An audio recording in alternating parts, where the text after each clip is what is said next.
Gloire à Dieu. Que Dieu nous bénisse ce matin à l'écoute de sa parole. Au nom de Jésus. Merci au principal qui nous permet de travailler sous son leadership. Je voudrais aborder un thème que nous allons tenter de voir en 2 sessions.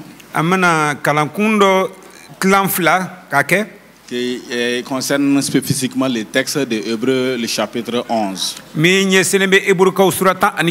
C'est un texte qui est long, mais j'ai bien voulu que ces jeunes frères les résument par ces récitals. Donc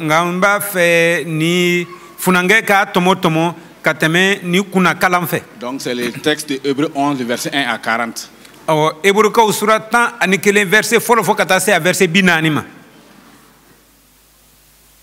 La foi. La foi, c'est l'espérance des choses qu'on espère, la démonstration de celles qu'on ne voit pas. C'est à cause d'elle que les anciens ont reçu un bon témoignage. C'est par la foi que nous comprenons que le monde a été formé par la parole de Dieu. C'est par la foi qu'Abel offrit un sacrifice de plus grande valeur que celui de Caïn. C'est par la foi que Enoch fut enlevé de sorte qu'il ne vit pas la mort.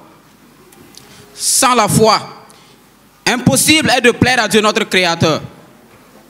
C'est par la foi que Noé fut divinement averti de ce que l'on ne voyait pas encore et saisi d'une pieuse crainte, construisit une arche pour sauver sa famille.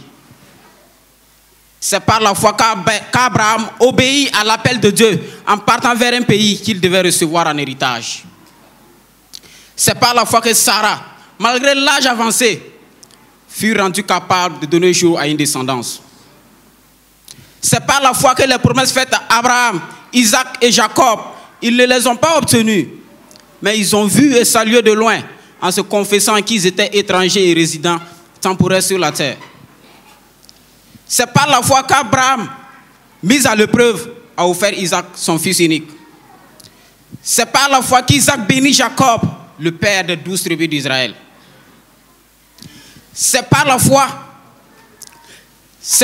que Joseph, proche de sa mort, fit mention de l'exode des filles d'Israël et qu'il donna des ordres au sujet de ses ossements. C'est par la foi que Moïse, à sa naissance, fut caché pendant 3 mois par ses parents.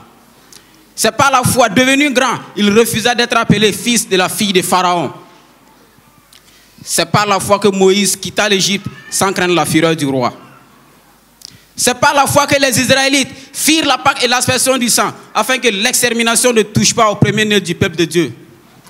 Et c'est par la foi qu'ils traversaient la mer Rouge comme une terre sèche, tandis que le peuple d'Égypte qui en fit tentative fut englouti. C'est par la foi que les murailles de Jéricho tombèrent, après qu'on en eut fait le tour pendant 7 jours. C'est par la foi que Rahab, la prostituée, ne périt pas avec les non-croyants. C'est par la foi que Néhémie reconstruisit la muraille de Jérusalem en 52 jours, sans craindre la menace de ses ennemis. Et seul par cette même foi, nous rentrerons dans l'histoire des grands hommes de Dieu. Amen. Amen. Ce matin, nous allons voir le thème qui est le suivant. Héros par la foi ou zéro à la foi.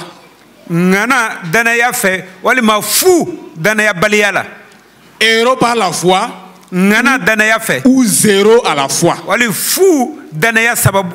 Les premières fois se terminent par I et les secondes fois se terminent par S. Pour que vous voyez la différence.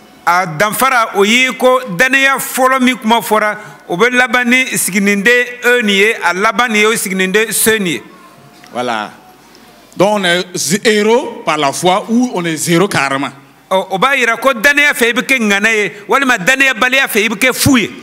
La foi est une ferme assurance des choses qu'on espère.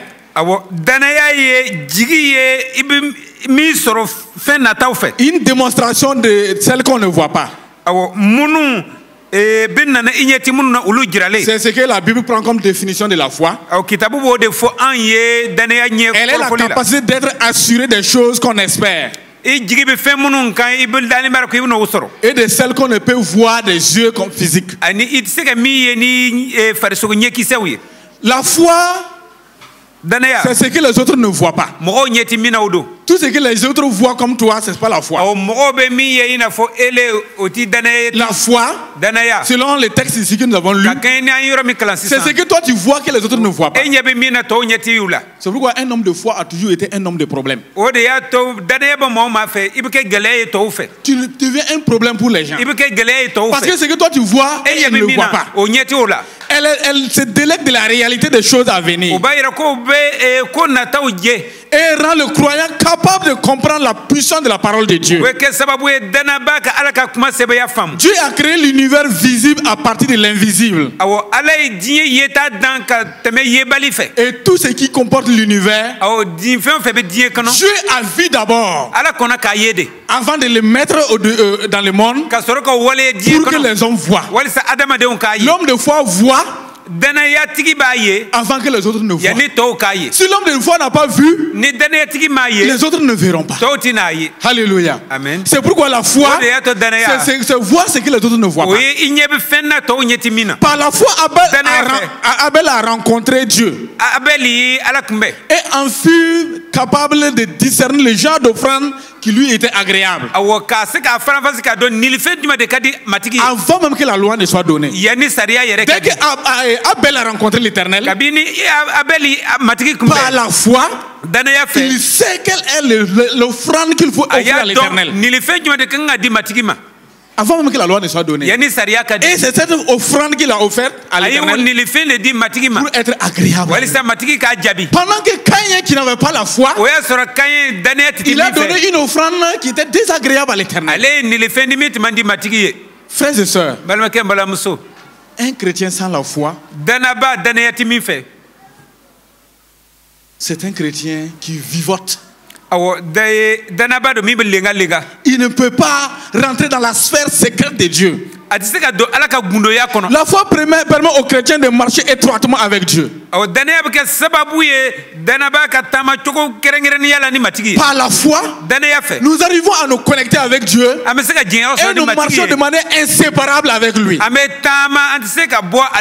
plupart de ceux qui se déconnectent de la foi, ils vivent seulement dans le semblant. Ils font l'apparence des choses. Sinon, ils n'ont pas une intimité profonde avec Dieu. L'intimité profonde avec Dieu ne peut venir sans la foi. La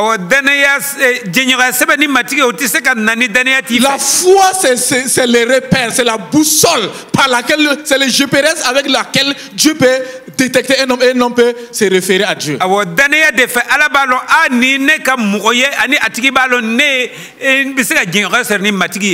le déluge, Enoch a marché avec l'Éternel pendant 3 ans.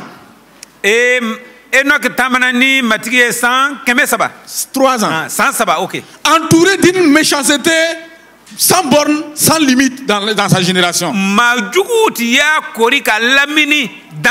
Parce que la Bible nous explique comment les gens du temps de Noé étaient méchants, cruels.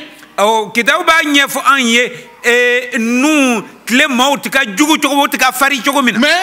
Enoch a vécu avec cette génération sans se laisser corrompre. Il n'a pas laissé la méchanceté des gens de son temps a eu raison de lui. Il n'a pas permis que sa foi vacille avec cette génération. Mais par sa droiture, il a montré qu'il était un homme de foi. C'est pourquoi Dieu a décidé de l'enlever sans qu'il ne passe par la mort. Alléluia. Amen. Nous vivons une génération aussi pire que celle de Noé et d'Enoch. Les chrétiens qui ont cette foi ne doivent pas se laisser corrompre par le monde. Il ne doit pas se conformer à cette génération. Il ne doit pas permettre que sa foi vacille. Il ne doit pas rester comme un thermomètre qui se conforme à la température de notre monde. Mais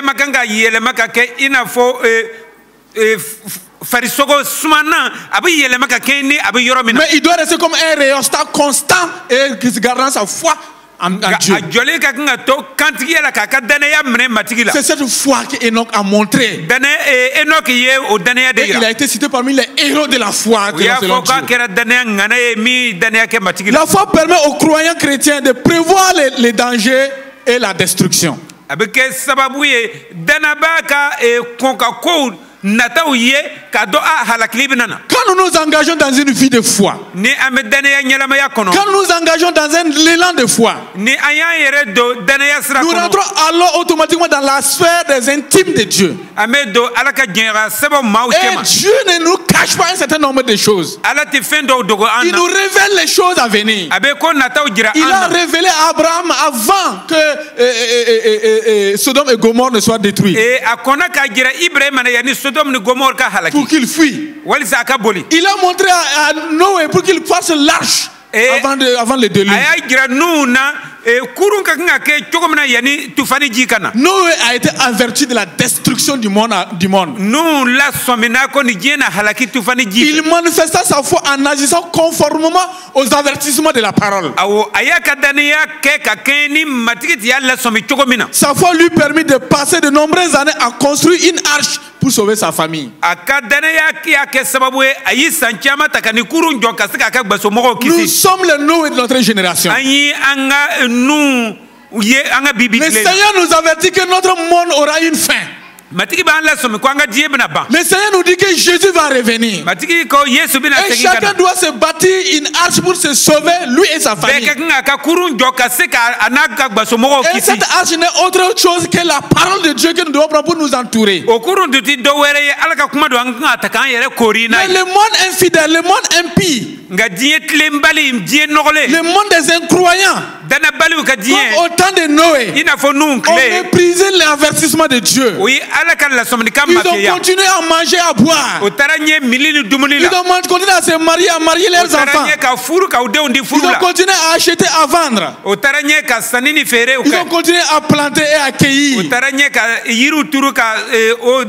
Jusqu'au jour où Noé rentra dans l'arche. Ce n'est que la même chose aujourd'hui. L'évangile continue d'avertir les gens que nous tirons vers la fin des temps. L'évangile continue de nous informer que l'enlèvement de l'église est pour bientôt. Mais les gens continuent de faire leurs projets. Les gens continuent de vivre comme ils veulent. Les gens continuent de se conformer au siècle présent. Les gens continuent de vivre selon les plaisirs. Ne soyons pas surpris par le son de la trompette. Parce que l'équipe de Noé en son temps a été surpris par le déluge. Ceux qui avaient rejeté Dieu, ils ont été pris à l'improviste par le déluge. Ceux qui n'auront pas avoir la foi de dans notre génération, ceux qui ne pourront pas se connecter à la vraie foi chrétienne, seront surpris par le son de la trompette. Et ce sera très tard pour eux. Le Seigneur nous avertit encore. Comme au temps de Noé, les gens faisaient. Encore aujourd'hui, hommes de foi, les temps de Noé vont se vivre encore dans notre génération. Par le son de la trompette. Est-ce que tu seras averti et tu vas pouvoir la foi permet aux croyants chrétiens d'obéir à Dieu et qu'il discerne le mauvais chemin. La foi en Dieu a permis à Abraham de quitter son pays, de quitter son peuple, la maison de son père, pour se diriger vers un pays inconnu. C'est fort. Les textes, quand nous lisons le texte de Genèse, le chapitre 12, nous voyons comment la mission d'Abraham a démarré. Ces grands hommes que l'auteur des Hébreux au chapitre 11 a cités, il nous dépeint presque toute la Bible. Voilà un homme qu'on peut qualifier de fou. D'ailleurs, quelqu'un a dit entre la foi et la folie, c'est elle seulement qui les sépare, sinon c'est la même chose. Un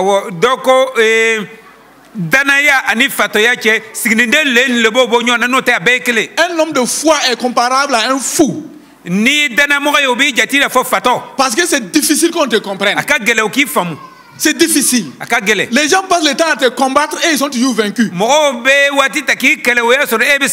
n'allez jamais voir un homme de foi se mettre à combattre ceux qui le combattent. Jamais. Sauf si c'est un ignorant de ce qu'il est en train de faire. Mais ils le combattent et ils sont toujours vaincus.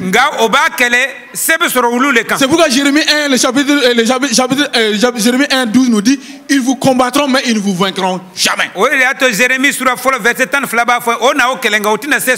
Remarquez partout dans le monde. La prochaine fois, nous allons voir l'histoire des hommes de foi dans le monde. Nous allons venir dans la prochaine fois. Prenez, regardez, jusqu'à aujourd'hui. Les grands hommes de Dieu ont été toujours combattus. Mais tous ceux qui les ont combattus ont toujours échoué. Et ces hommes ont continué de marquer leur génération. Abraham, il a reçu la voix de Dieu. Va-t'en de ton pays, de ta patrie, de la maison de ton père.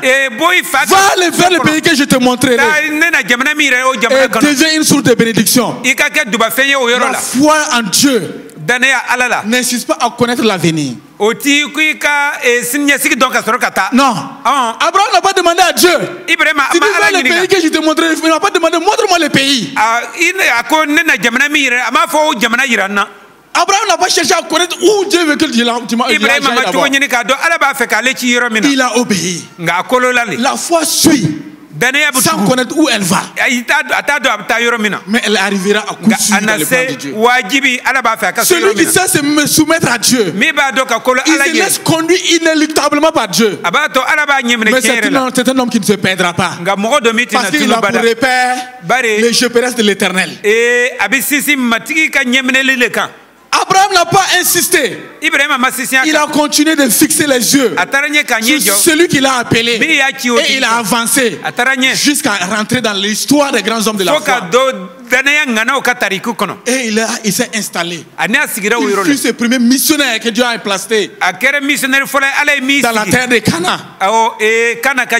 La foi encore permet aux chrétiens de recevoir les promesses divines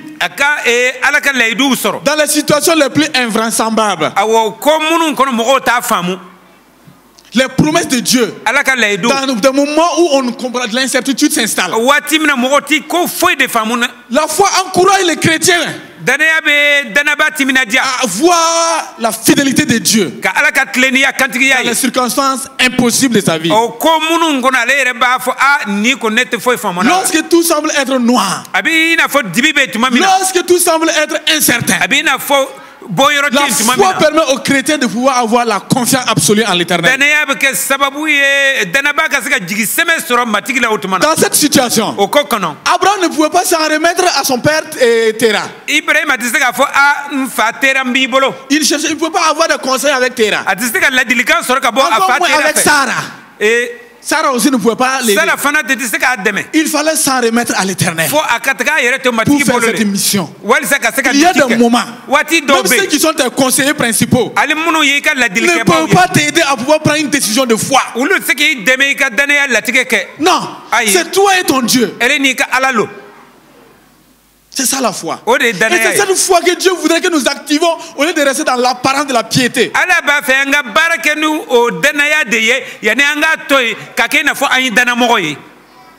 Abraham avait les yeux fixés sur Dieu. Lorsque celui-ci lui a promis un fils, Abraham était déjà vieux. Dieu lui promet un fils. C'est invraisemblable. 25 ans plus tard, le corps, alors que le corps d'Abraham était presque atteint par la mort, et que Sarah aussi était presque à la ménopause, en ce moment, Dieu lui donne le pouvoir d'enfanter. La foi ne regarde pas selon les conditions des hommes. Ne regarde pas la médecine. La foi s'en fout de la science. La foi s'en moque de la connaissance humaine. Lorsque Dieu te promet, aussi longtemps que tu as encore le souffle de vie, continue d'espérer. Contre toute espérance, Même si tu perds l'espoir, garde l'espoir dans le désespoir. Parce que la foi te permet d'atteindre les choses.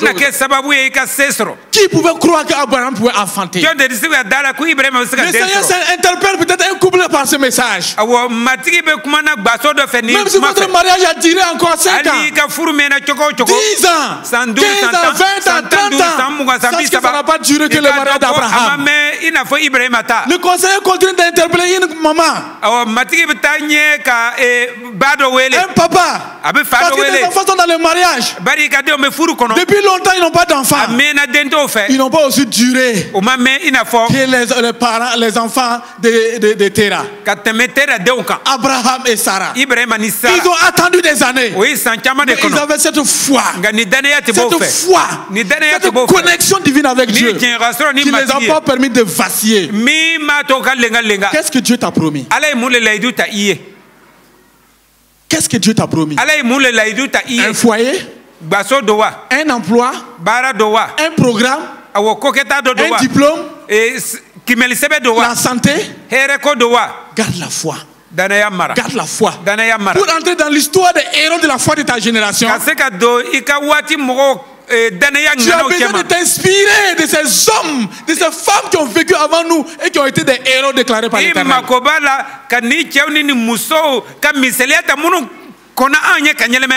Si Abraham a eu son Isaac, tu auras ton Isaac. Tu auras ta promesse. Tu auras la promesse, la providence que l'Éternel a faite pour ta vie. La foi permet aux croyants chrétiens de se préserver quand la promesse ne se réalise pas tout de suite. La foi en Dieu, pas aux hommes, est une foi qui nous conduit très loin. Elle nous permet de placer notre confiance absolue en l'Éternel. Même si ces choses tardaient à venir. Lorsque nous prenons le cas de la naissance du Messie, les prophètes, par la foi, le Seigneur a révélé ces choses aux prophètes.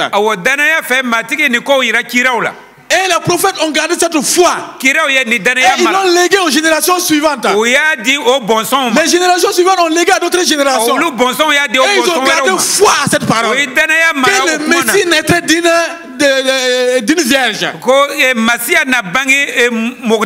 Les générations qui n'ont pas vu ça, ils ont salué cette promesse de loin par la foi. Et ils ont dit, même si nous ne voyons pas, nos enfants verront. Et ils ont salué la promesse de loin. Et se sont endormis avec l'Éternel. De génération en génération, ça s'est pérennisé. Et le Messie est venu. Une génération venue d'eux a vu le Messie. La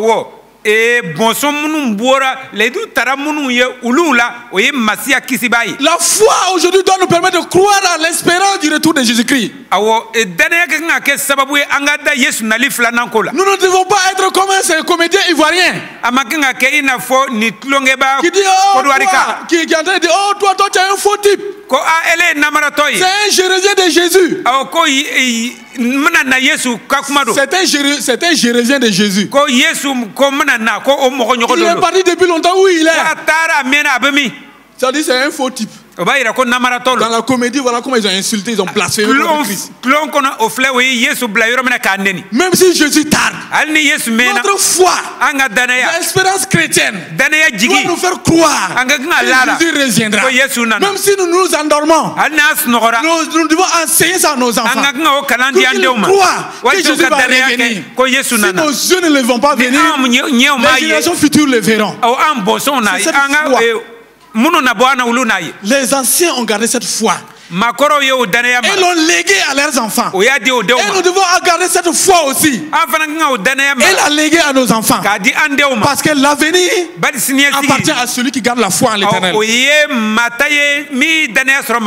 La foi permet aux chrétiens de renoncer même aux promesses. Par sa foi en Dieu, Abraham, il consentit de sacrifier.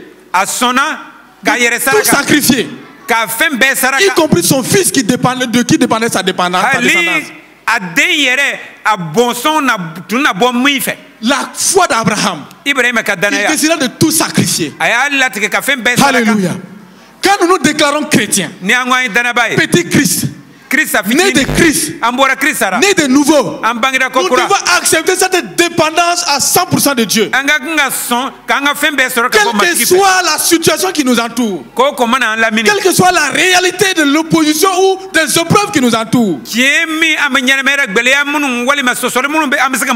Abraham a tout sacrifié, renoncer jusqu'à son propre fils. Ce qui caractérisait la vie d'Abraham, pour qu'il soit appelé père de la foi. Vous voyez, il y a des hommes dans la Bible, quand je les lis, je suis beaucoup touché. Abraham est appelé le père de la foi. Pas parce qu'il n'a pas péché. Il y a eu ces péchés qu'on ne va pas toucher aujourd'hui. David, il a été appelé ami de Dieu.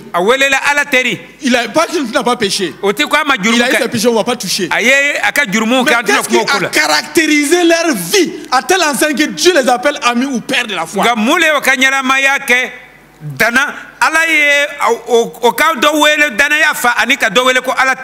Puisque nous sommes en train de parler de la foi aujourd'hui, dans le cas d'Abraham, retenons trois choses. Ce qui a caractérisé la vie d'Abraham, à tel point qu'il a déclaré le père de la foi. Nous allons voir plus bientôt la prochaine fois les pères de la mission. Des gens qu'on a déclaré père de la mission pour toujours. Et nous avons les pères de l'église. Nous allons les voir par la suite. Mais ici, là, on appelle Abraham père de la foi. C'est le père et le père de la foi. C'est la référence de la foi. Les trois choses, le renoncement à soi. Tant que tu ne t'es pas renoncer à toi-même pour pouvoir te consacrer à Dieu, tu ne peux pas rentrer dans l'histoire des grands hommes. Le renoncement à soi. L'obéissance totale. L'obéissance totale. Il a décidé d'obéir dans le Abraham a décidé d'obéir à Dieu. Dieu a dit sacrifie Isaac. Il a décidé d'obéir. Il n'a pas sacrifié. Même s'il était prêt. L'obéissance a sauvé la vie d'Isaac. Troisième chose, la marche avec Dieu. Certains marchent avec leurs amis. Certains marchent comme la France dans leurs intérêts. C'est leurs intérêts, même si le monde périt, ça ne les regarde pas. Il y a des gens aussi comme ça. Leurs intérêts ou rien. Quand tu es bon, ils sont avec toi. Quand tu es devant, ils sont avec toi. Parce qu'ils peuvent avoir à manger avec toi. Tu peux résoudre leurs problèmes. Mais le jour que le monde tourne en noir pour toi, ils te virent, ils enlèvent ton numéro.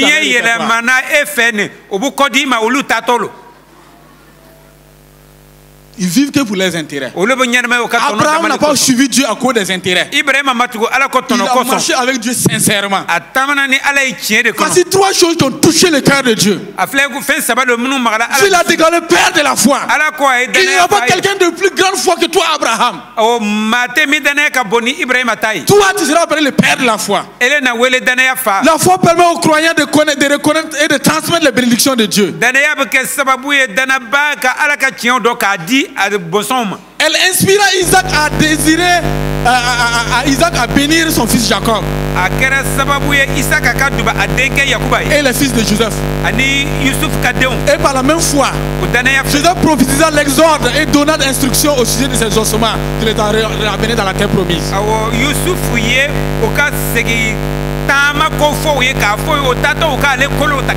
Est-ce que vous voyez comment ces grands hommes ont légué la foi aux générations futures Et comment ces grands hommes ont vu le futur de loin et ils ont préparé les générations futures.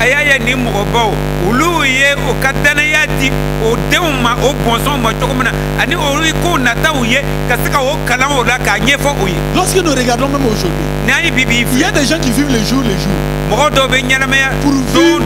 Pourvu qu'il ait son argent de Nescafé d'aujourd'hui, demain là il s'en moque. S'il a 1000 francs, tant qu'il n'a pas fini de bouffer, il va revenir à la maison.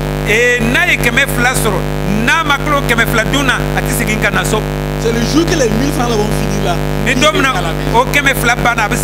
vit les jours. Il n'a pas de mais regarde comment ces grands hommes ont prévu l'avenir à leur foi en Dieu. Dieu les a montré les choses à venir et ils ont préparé. La foi permet aux chrétiens de prendre des risques. Les parents de Moïse ont pris les risques de les reconnaître comme un enfant pas ordinaire comme les autres. Et il vit le dessein de lui dans sa vie. Et le protéger durant 3 mois contre la mort. La foi nous permet de prendre des risques. Lorsque nous citons ces pères de la foi, ces héros de la foi, il y a des gens qui ont pris les risques de préparer l'avenir. Il faut savoir prendre les risques. Même si aujourd'hui tu seras déséquilibré, mais demain tu auras la stabilité. La foi permet aux croyants de renoncer au plaisir d'une vie mondaine. La foi incitant Moïse combler des richesses de pouvoir dans le palais royal. Il a renoncé à cette situation prestigieuse. Et par sa foi, il préféra être maltraité et méprisé avec le peuple de Dieu. Il voyait les choses invisibles de Dieu. Et la récompense future comme si elle était visible aujourd'hui. Alléluia. Aujourd'hui, à cause des biens matériels, à cause du présent siècle, à cause de certaines opportunités, certains sacrifient leur avenir. Mais lorsque Moïse a compris qu'il n'était pas de la fille du Pharaon, malgré sa position sociale, il a renoncé pour souffrir avec eux parce qu'il voyait la gloire future. Frères et sœurs, accepte la persécution que nous vivons aujourd'hui. Accepte la contradiction que nous connaissons aujourd'hui. Accepte l'opposition contre ta foi aujourd'hui. Accepte les rejets qu'on a. Accroche-toi à cette foi à cause des réalités futures. La foi permet de triompher des peurs et de renverser les barrières. Par la foi en Dieu, les Israélites eurent la force de traverser la mer Rouge à pied sec et faire écrouler les murailles fortifiées de Jéricho. Par la même foi, Rahab la prostituée, il a été en mesure de sauver sa propre vie. Et elle est rentrée dans la généalogie de Jésus. Elle a les barrières qui pouvaient l'empêcher d'avancer. Certains se donnent des barrières dans leur tête. Je ne suis pas d'une famille riche. Je n'ai pas étudié, je n'ai pas tel diplôme. Je n'ai pas ceci, je n'ai pas cela. C'est des barrières inutiles. Ta foi doit te permettre de pouvoir dépasser ces barrières et voir la présence de l'Éternel et connecter sa foi à cette foi.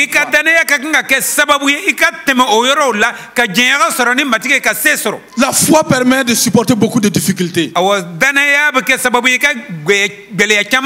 Par la foi chrétienne, certains croyants ont été menés une vie de sacrifice. Ils ont accepté le mauvais traitement, les tortures et les abus que le monde les a infligés. Et ils ont gardé cette foi en l'Éternel. Et ils ont combattu le vrai combat. Le combat de la foi. Aujourd'hui encore, croyons-le, la victoire qui triomphe du monde, c'est notre foi. La victoire qui triomphe de notre monde là, c'est notre foi. S'engager dans le chemin de la foi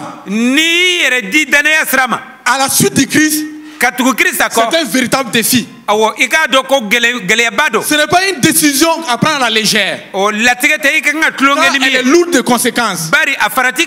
En effet, la vie chrétienne ne convient pas aux lâches ni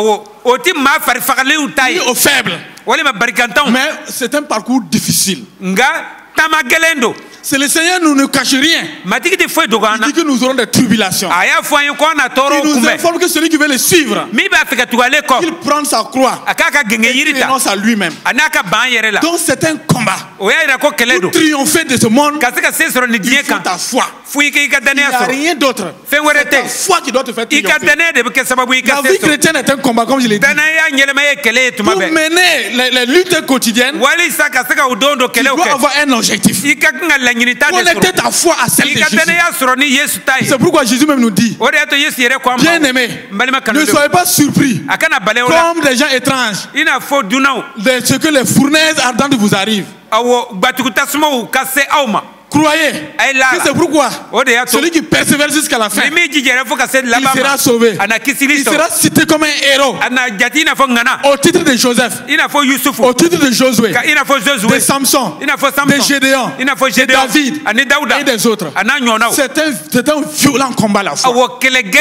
C'est un violent combat jusqu'à ce qu'on s'impose et jusqu'à ce que nous triomphons. C'est pourquoi celui qui tient bon et qui persévère est considéré comme un héros.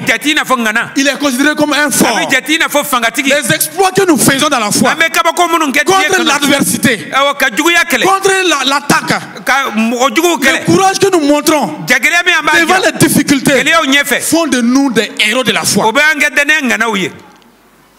La force que tu déploies, l'adversité que la résilience que tu as face à l'adversité, et tu méprises ça, tu fonces. C'est ça qui te fait que tu deviens un héros de la foi. Lorsque la Bible a cité les héros de la foi, ce n'est pas ces gens-là seulement qui ont vécu dans la beaucoup ont vécu mais ils n'ont pas eu cette foi. C'est ceux qui ont eu de la résilience pendant l'épreuve, qui ont pu s'imposer réellement. C'est eux qui ont été cités. Gédéon était un vaillant héros. Il était loin de l'imaginer. Car il connaissait sa peur lui-même. Il connaissait qu'il était un homme peureux. Mais c'est dans nos faiblesses que la puissance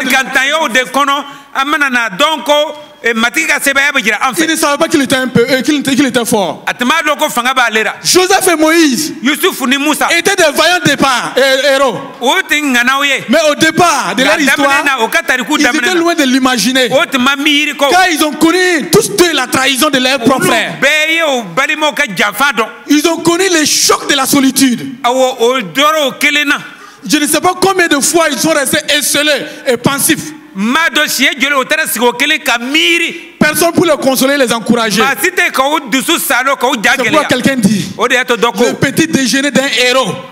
Le petit déjeuner d'un héros n'est pas fait de pain et d'omelette au café. Mais c'est fait de cailloux à broyer toutes les nuits. À partir des conquêtes de la vérité, dans le monde où les gens font des preuves de lâcheté et n'osent pas véhiculer le vrai message de la parole de Dieu, croire à la guérison malgré les déclarations de la médecine, Prendre position dans un monde où les gens sont dans le conformisme. A besoin que nous prenions une détermination dans la foi. Même si la médecine m'a condamné. Même si les gens de mon temps, même dans l'église, vivent dans le conformisme. Pour qu'ils soient approuvés des gens. Je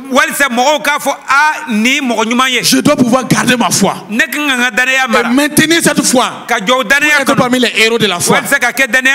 Nous marchons par la foi et non par la vue. La marche par la foi est la marche du chrétien par excellence. Elle est productive, bénéfique, rentable et amène au véritable succès. La vie chrétienne ressemble à une course à la haie. Ou à une distance régulière. À chaque étape, vous avez des obstacles à franchir. C'est lorsqu'on a franchi toutes les étapes qu'on est déclaré héros de la foi. Nous devons savoir que les obstacles sont normaux dans la foi chrétienne. Dans les halls de la foi. Non, dans le hall, dans le couloir de la foi. Nous devons lever les yeux et regarder l'image ou les photos des héros de la foi qui nous ont devancés, qui sont cités dans Hébreux 11.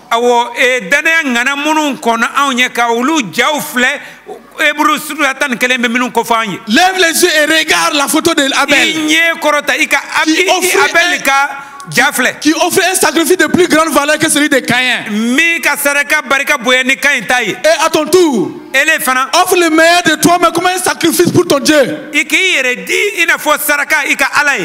les yeux et regarde la photo d'Enoch qui a marché dignement. Qui a été enlevé, n'a pas connu la mort.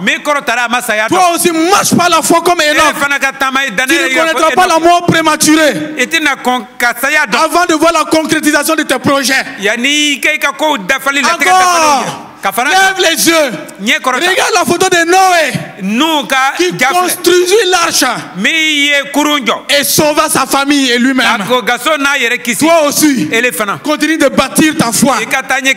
Continue de sauver ta famille. Continue de sauver le monde par l'évangile. Tu ne connaîtrais pas la honte le jour de l'épreuve. Regarde à côté de toi. L'image d'Abraham t'interpelle. Il a obéi. Il est parti sans savoir où il partait. Va toi aussi. Réponds à l'appel de Dieu. L'appel de Dieu plane sur ta tête. Réponds à cet appel. Obéis aux exigences de la vie chrétienne. Entreprends. Tu seras cité parmi les héros de la foi de ta génération. Et regarde Moïse à côté de toi. Il refusa d'être appelé fille de la fille de Pharaon. En tant que leader, ça c'est refuser certaines compromissions. Car tu n'es pas n'importe qui. Tu es un héros de la foi. Tu es un héros de la foi. Dis-le de ta bouche même. Je suis un héros de la foi. Je suis un héros de la foi. Je ne compromettrai pas ma vie. Je suis un héros de la foi. Relève les yeux. Regarde le peuple d'Israël traversant la mer Rouge.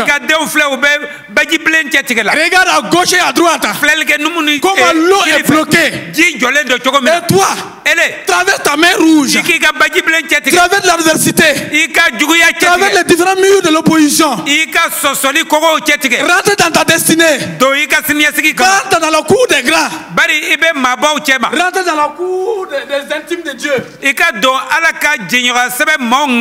Inscris ton nom parmi les héros de la foi de ta génération.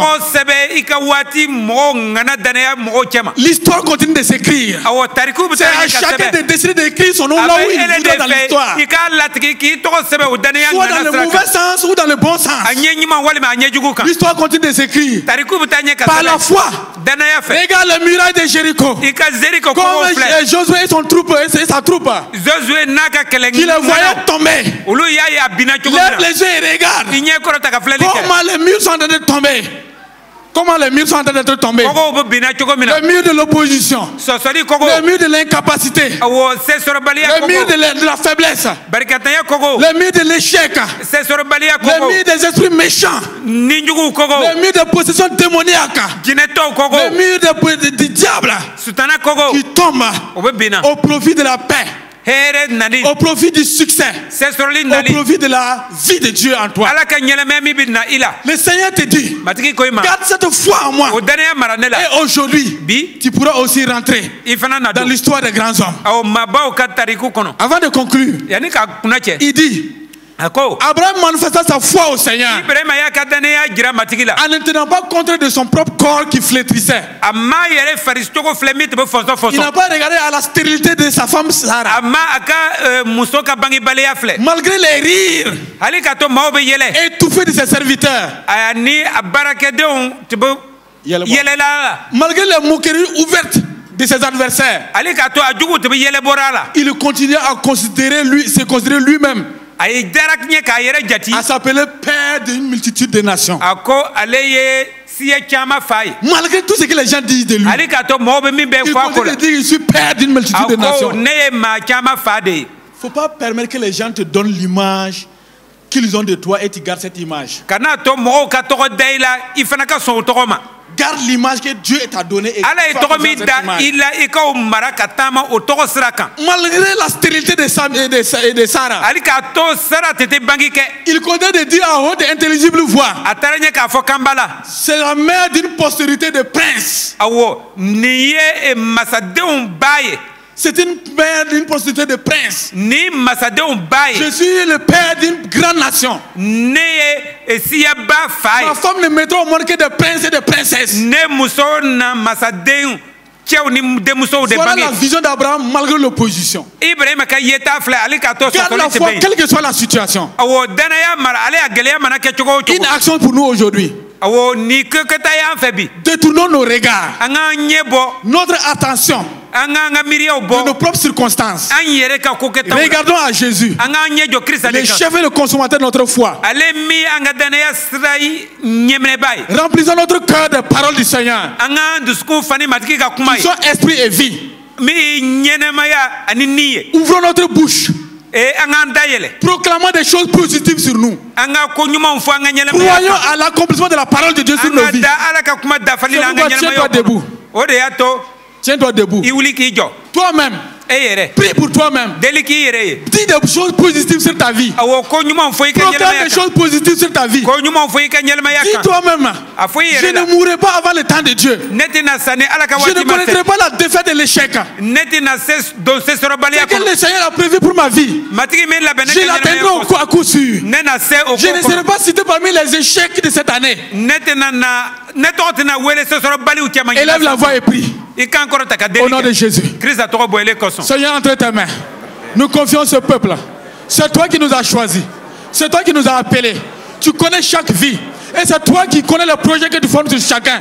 C'est des projets de bonheur et non de malheur. Tu réserves un avenir et de l'espérance.